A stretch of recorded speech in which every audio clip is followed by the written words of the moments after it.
Tudo que ela faz no dia, ela registra e joga lá no Influence. Ela vai sair para comer no restaurante, ela vai dar um jeito de ir no banheiro do restaurante, fazer alguma coisa ali.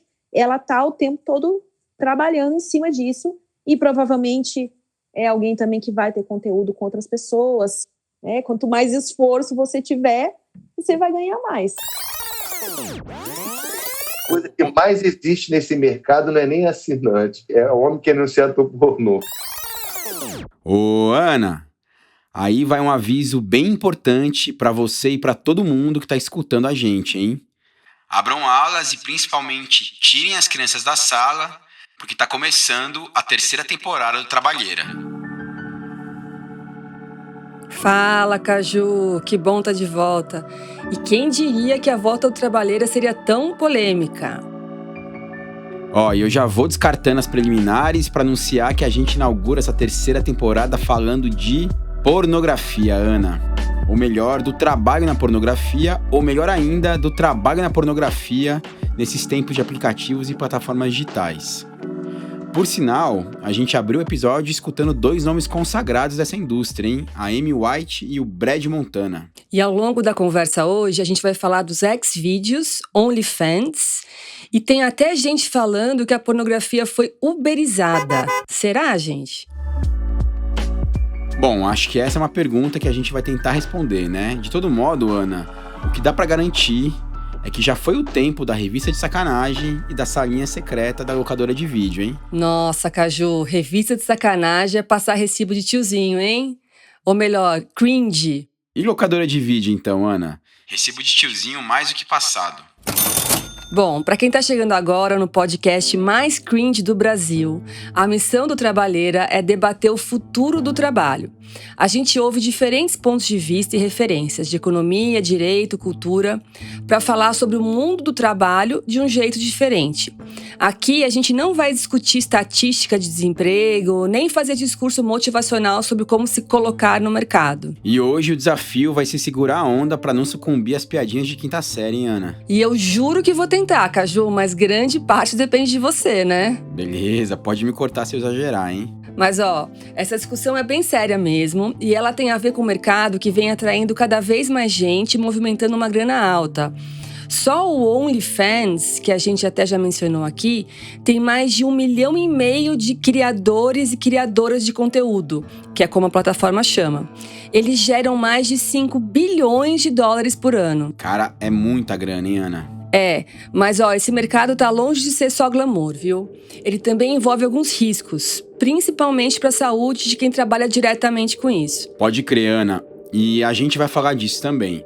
É importante deixar bem claro logo no começo que ao discutir pornografia no mundo do trabalho, a gente não tá se referindo a práticas criminosas como pedofilia, exploração sexual e tantas outras, né? A gente tá falando aqui, Ana, de adultos com autonomia para entrar nesse mercado. Como diz a Mai Medeiros, né, uma das entrevistadas de hoje, a gente está partindo do pressuposto de que a pornografia envolve consenso. Ou seja, se uma pessoa, por exemplo, tem imagens íntimas vazadas sem autorização, por quem quer que seja, isso é abuso, isso é crime e ponto final, certo?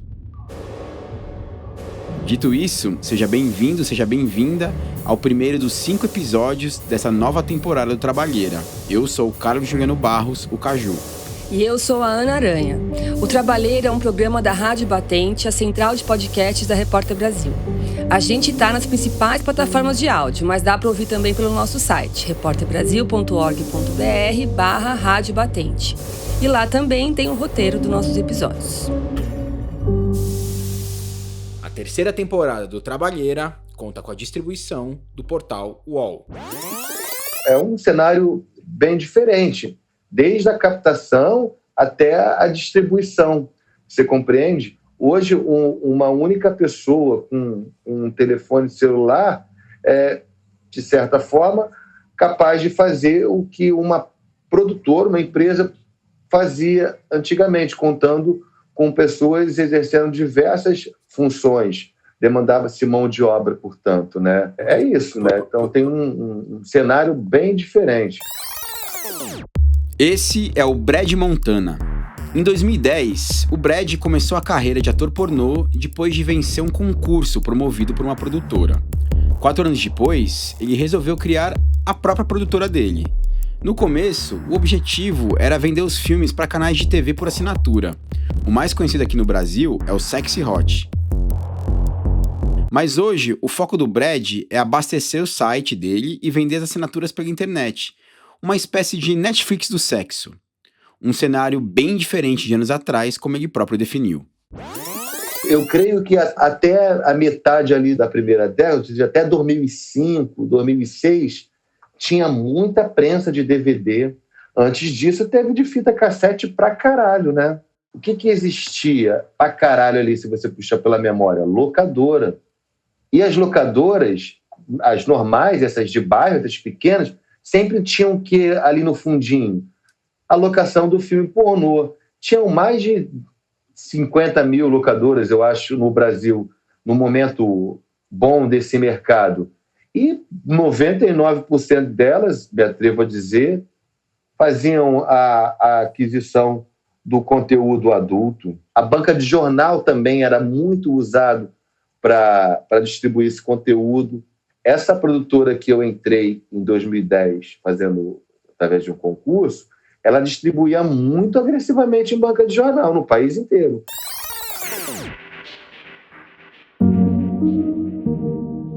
Nossa, quando a gente escuta o Brad Montana falando em locadoras de bairro, em banca de jornal, como ponto de distribuição, DVD pornô, ou em canal pornô de TV a cabo, parece até que ele está descrevendo um cenário pré-histórico, né? Mas isso era bem comum até uns 10, 15 anos atrás. Verdade, Ana, é tudo bem recente. O mercado de pornografia é mais um dos que virou de cabeça para baixo nos últimos anos por causa da internet. Aqui no Brasil, por sinal, foram pouquíssimas as produtoras que conseguiram sobreviver a essa revolução digital. Até porque, como o Brad falou, para produzir e distribuir conteúdo hoje nas plataformas, basta uma ideia na cabeça, um smartphone na mão e, claro, um certo fogo no rabo, né, Ana? Opa, alerta piadinha ruim de quinta série. Foi mal, Ana, não resisti. Mas, retomando. Outra pessoa que passou a surfar a onda dessas plataformas, com essa crise das produtoras, digamos, mais tradicionais, é a Amy White, uma das mais conhecidas atrizes desse meio aqui no Brasil. Eu acho que hoje é bem melhor. Pra gente, pras produtoras, está sendo péssimo, provavelmente. Mas pra gente é muito melhor. Trabalhar para produtora, para mim foi importante no começo porque me ajudou a ganhar um nome. Mas hoje em dia eu ganho muito mais não estando vinculada com produtora. Porque na produtora você ganha um cachê apenas e nesses sites, quando você sobe seus vídeos, você tem um canal lá, ou OnlyFans, ou sendo Camgirl, tudo que você ganha vai para você. Ana, a Amy falou em Camgirl. Antes da gente continuar, acho que seria importante explicar o que isso quer dizer para quem não sabe do que se trata, né? Sim. Então, o camming, esse conceito que vem do inglês, é a prática de se exibir para uma câmera e fazer uma performance erótica. E camgirl, claro, é a mulher que ganha dinheiro fazendo isso. Tem algumas plataformas especializadas em camming. A mais conhecida no Brasil é a câmera privê. A pessoa que quer assistir uma performance pode fazer isso em grupo ou sozinho. Quanto mais privativo, mais caro fica. Ô Ana, enquanto você falava sobre camming, eu me toquei que é importante fazer uma ressalva. O nosso papo de hoje não fala apenas de pornografia, né? O conceito mais preciso aqui é conteúdo adulto. E eu digo isso porque conteúdo adulto pode incluir sexo explícito, mas também pode se limitar a uma linguagem erótica, né? Vamos dizer assim. E aí eu tô me referindo a nudes, vídeos sensuais de forma geral e ao próprio camming. Sim, a Amy White, por exemplo, começou fazendo só camming, sem mostrar o rosto. Antes disso, ela tentou uma carreira artística na dança do ventre, mas decidiu fazer shows privados para ganhar um pouco mais de dinheiro. Com o passar do tempo, a Amy foi ficando mais à vontade e daí começou a fazer filmes pornô também. Hoje, ela se define como uma criadora de conteúdo adulto. Hoje em dia, o OnlyFans proporcionou uma independência muito grande, assim. Não só o OnlyFans, mas também, por exemplo, Xvideos, Pornhub, que são hubs aí de pornografia. O produtor de conteúdo ele pode ter um canal lá dentro. Então, tudo que ele subir no canal dele é como se fosse uma espécie de YouTube, onde são as views que vão... Quanto mais views, mais você ganha. Se as views são através de assinaturas, o valor por view é maior e no grátis é menor. Mas é importante também ter conteúdo lá no grátis, porque isso é uma propaganda sua, né? Para estimular o pessoal a assinar o site. Aí tem a porcentagem, né? No caso, todas essas plataformas, elas cobram a porcentagem. No OnlyFans é 20%, o câmera privê já é bem maior, porque é uma outra estrutura, né? Então, as meninas que entram agora lá é 50%. E as meninas que já estão lá há mais tempo, aí vai num crescente, assim, dessa porcentagem. Você vai ganhando uma porcentagem maior, de acordo com o tempo e também desempenho.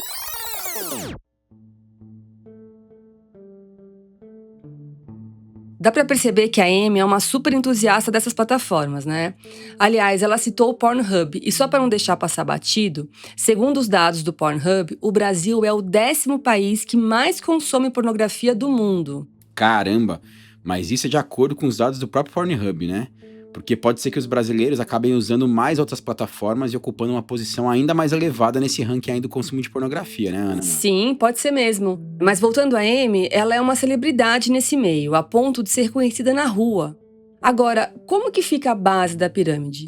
Será que esse mercado da pornografia digitalizada é democrático? Será que qualquer um consegue ter sucesso e ganhar dinheiro com isso? Ótima pergunta, hein, Ana? Inclusive, na abertura, você chegou a mencionar a ideia de uberização da pornografia, né? Justamente por conta desse lance das pessoas se cadastrarem nas plataformas e trabalharem quando e como quiserem. A típica propaganda da Uber.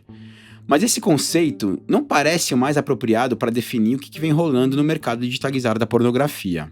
A Mai Medeiros, né, uma produtora cultural que já participou do Big Brother Brasil e há muitos anos dirige filmes adultos, enxerga um paralelo mais forte com o Star System, né, a cultura das celebridades que a gente discutiu na temporada passada, naquele episódio sobre o trabalho dos artistas. Sim, como não? E outra marca do trabalheiro é não deixar de fazer alto jabá. Peixe vendido, hein, Ana? Agora vamos ouvir a Mai Medeiros. Então, você tem lá 3 celebridades que reforçam a ideia de que você pode ser milionário, e aí você tem um monte de trabalhadores ali que recebem muito menos. Acho que isso distancia um pouco da lógica dos motoristas por aplicativo e tal, e se aproxima mais do que rola no entretenimento mesmo, sabe? E as plataformas elas se aproveitam muito dessa lógica. A maioria, inclusive, faz um esquema de investir, ter as celebridades, né? Pegam essas pessoas, fazem uma remuneração maior para essas pessoas divulgarem a plataforma. Então acho que essa é a lógica. Essa grande massa de gente que está produzindo conteúdo e que não chega nessa característica de celebridade, eu acho que ganha muito aquém, sem dúvida nenhuma, ganha muito, muito aquém, assim, de quem está nesse lugar. Mas essa é a lógica da celebridade, né? Faz sentido isso que a Mai falou. Nesses aplicativos de motoristas entregadores, que são as plataformas tipicamente uberizadas, não acontece de ter um motorista que ganha infinitamente mais do que os outros. Ele pode até tentar viralizar nas redes sociais, mas ele não vai ganhar mais dinheiro ali com a mão no volante por causa dessa repercussão nas redes, né? Perfeito, Ana. E tem outra coisa também, né? No caso dos motoboys, por exemplo, havia ali um mercado de trabalho minimamente regulamentado que os aplicativos quebraram. No caso da pornografia, esse mercado sempre foi meio obscuro, meio marginalizado. Agora, com essas plataformas tipo Xvideos e OnlyFans, isso também vem mudando. A Lorena Caminhas, que é uma pesquisadora da USP, né, a Universidade de São Paulo, e que está fazendo um pós-doutorado sobre esse tema, ajuda a gente a entender melhor esse universo. As plataformas de sexo, elas vendem, né? Elas comercializam esse conteúdo e elas fazem essa intermediação. Elas reúnem as pessoas que vendem e as pessoas que compram. Mas para as pessoas que vão comprar chegarem nas plataformas pagas, elas passam necessariamente por plataformas de mídias sociais. Sobretudo o Twitter é a principal plataforma de mídia social para quem comercializa sexo e erotismo. Então, você tem uma estratificação dentro desse mercado que as plataformas reforçam e que é aquela lógica do vencedor leva tudo, do quem já tem mais seguidores, quem já é mais bombada nas redes, é quem vai se destacar mais, é quem vai ter mais dinheiro, é quem vai ter mais assinantes e é quem vai ser recomendado pela própria plataforma.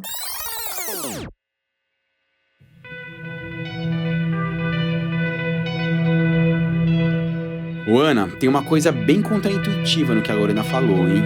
Eu imaginava que o Instagram, né, que é uma rede social focada em imagem, e não o Twitter, fosse a mais importante para quem quisesse promover conteúdo adulto na internet. Eu entendo, Caju, que o Instagram ele é bem importante também, principalmente para quem é influencer. Mas o Twitter é uma rede social com termos de uso mais livres. Não é à toa que tem tanto ódio por lá, né? Principalmente em discussão política. O Instagram é diferente porque ele acaba banindo mais rápido fotos e vídeos que são mais ousados ou mais apelativos mesmo. Mas o interessante é que não dá para separar uma coisa da outra. Quem ganha dinheiro com conteúdo adulto hoje, com certeza tem uma legião grande de seguidores nas redes sociais convencionais. Pois é, eu até dei um Google rápido aqui. A MC Mirella, por exemplo, uma cantora de funk bastante famosa, tem quase 28 milhões de seguidores no Instagram. 28 milhões, né? E tem várias matérias dizendo que ela fatura até R$1,5 milhão por mês no OnlyFans, sem fazer pornografia explícita, só com vídeos mais picantes, né? Enfim, parece que esse bolo cresceu e vem crescendo demais, mas tá longe de ser bem repartido. No topo da pirâmide tem a MC Mirella. Na base, tem uma espécie de pornoproletariado, Ana. Uau, pornoproletariado. Você que inventou essa palavra, Caju? Pô, fui assim, Ana, gostou? Mandou bem, mandou bem. A Lorena não usou esse termo, mas explicou um pouco sobre esse fenômeno.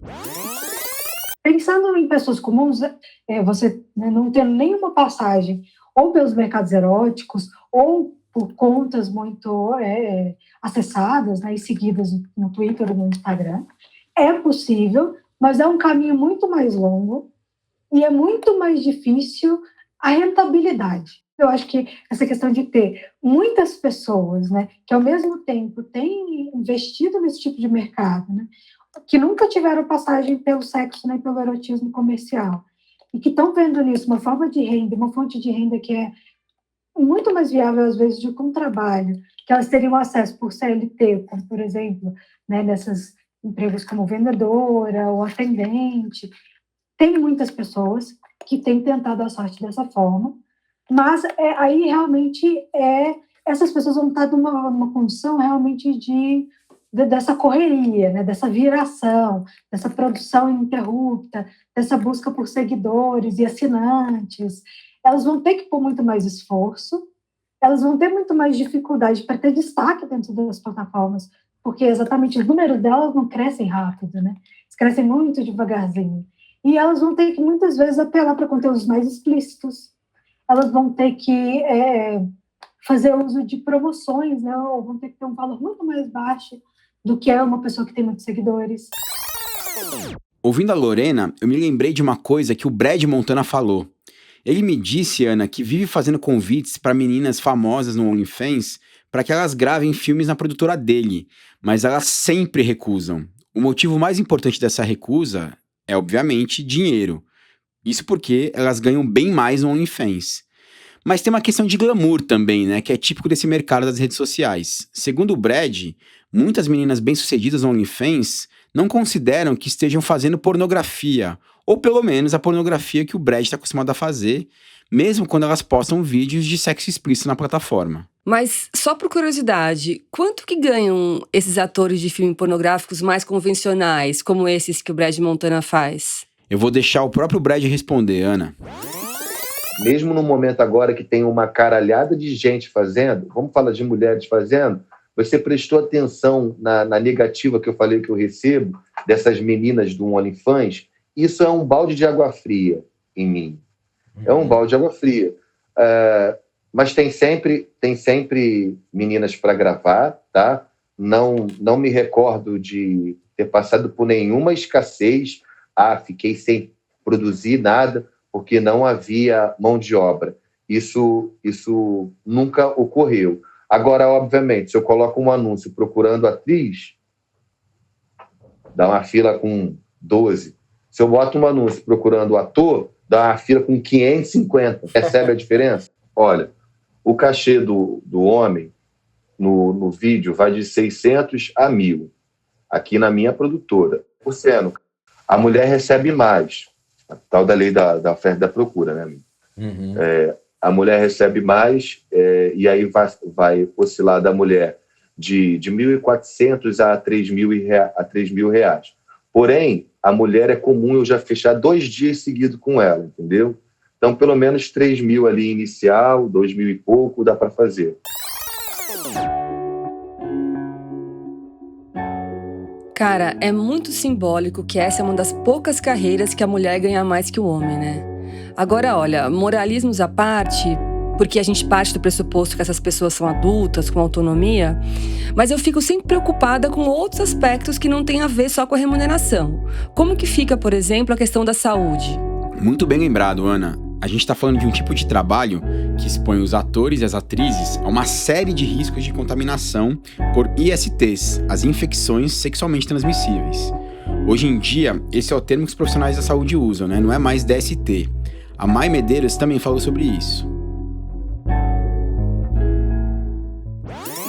Para as performers que fazem conteúdo entre casais, né, que não é um conteúdo solo, então ela não faz um conteúdo só de masturbação, enfim, ela grava cenas de sexo explícito e, né, para isso ela vai precisar ali de uma companhia, aí você entra numa questão grave de saúde mesmo, né?